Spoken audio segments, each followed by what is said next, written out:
Hello everyone. তো এই পর্বে আমি যে পার্টটা পড়বো সেটা আসলে থিওরিটিক্যাল, আর আমি আগেতে লিখে রাখছি, তো এগুলো যদি এখন লিখে লিখে করতে যাই তাহলে অনেক ভিডিও অনেক বড় হয়ে যাবে। সো ফার্স্টলি হচ্ছে ট্রান্সমিশন লাইন। তো ট্রান্সমিশন লাইনটা আসলে কি দেখেন, যে transmission line is the long conductor with special design to carry bulk amount of generated power at a very high voltage from one station to another as per variation of the voltage level. অর্থাৎ voltage level অনুযায়ী transmission লাইনটা একটা নির্দিষ্ট অ্যামাউন্টের voltage generated করে এক power station থেকে আর একটা পাওয়ার স্টেশনে নিয়ে যায়। সো যে এইটা যে ওয়্যার বা কন্ডাক্টরের মাধ্যমে হয় সেটার বলে ট্রান্সমিশন লাইন।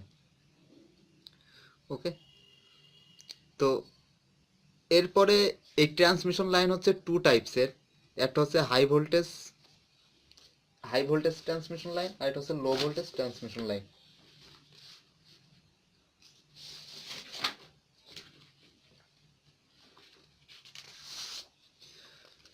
তো এখানে দেখেন হাই ভোল্টেজ ট্রান্সমিশন লাইন। আচ্ছা, আমার এখানে ক্যামেরাটা আসলে আসতেছে না, তো আমি একটু লিখে লিখে দেখাই।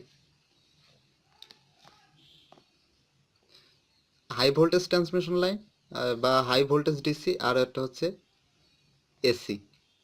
তো এসিতে ডিসি থেকে আবার এসিতে সিস্টেম করা যায়। এখানে দেখেন যে যে পাওয়ার জেনারেশন সিস্টেমটা থাকবে, এখান থেকে প্রথমে যে রেকটিফায়ারের মাধ্যমে এটা ডিসিতে পরিণত হবে, তারপরে 400 কিলোভোল্ট ট্রান্সমিশন লাইন এর মাধ্যমে এটা আবার থ্রি ফেজ এসি সিস্টেমে পরিণত হবে। ওকে, এখন ট্রান্সমিশন লাইনের কতগুলো ইফেক্ট আছে, যেমন স্কিন ইফেক্ট আছে, করোনা ইফেক্ট আছে, তারপরে সার্জ ভোল্টেজ আছে, এইগুলো একটু দেখতে হবে। তো skin effect, the skin effect is where alternating current tends to avoid travel through the centre of the solid conductor, limiting itself to conduction near the surface. অর্থাৎ এইটা মূলত যদি ড্র করে দেখাতে যায় তাহলে এরকম, একটা কন্ডাক্টর রয়েছে, তো কারেন্টটা সেন্টারে না থেকে এ এই যে সারফেসের সাইডে বেশি থাকার আর কি প্রবণতা দেখাবে। ওকে, তো এই অবস্থা যদি তৈরি হয় তো সে এটাকে স্কিন ইফেক্ট বলে। তো এইটার ফলে অ্যাকচুয়ালি রেজিস্ট্যান্স বেড়ে যায়, আবার অনেক একটু ক্ষতিরও সম্ভাবনা থাকে, যে increasing the resistance of the conductor. Okay, এরপর আছে আরেকটা ইফেক্ট আছে, এটা হচ্ছে corona effect. So corona effect is phenomenon associated with all transmission lines under the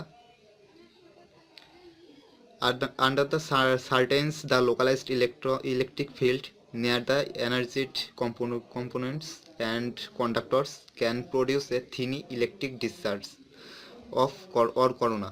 অর্থাৎ একটা নির্দিষ্ট পরিমাণ ডিসচার্জ অর করোনা তৈরি করবে যখন আর কি এনার্জিটা কম্পোনেন্টস, এই যে ইলেকট্রিক ফিল্ড নেয়ার এনার্জিড কম্পোনেন্ট, এই অবস্থা যখন তৈরি হয় তখন এর একটা নির্দিষ্ট পরিমাণ চার্জটা ডিসচার্জ হইতে থাকবে, এইটাকে করোনা ইফেক্ট বলে।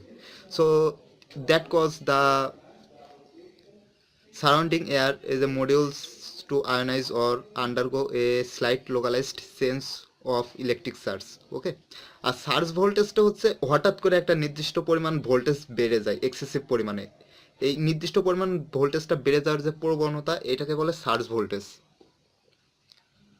এই যে surge voltage is defined as the sudden damage sudden rise in excessive voltage which damage the electric equipment of an insulation। ওকে, এই সার্জ ভোল্টেজের কারণে হচ্ছে ইলেকট্রিক ইকুইপমেন্টের অনেক ক্ষয়ক্ষতিও হতে পারে।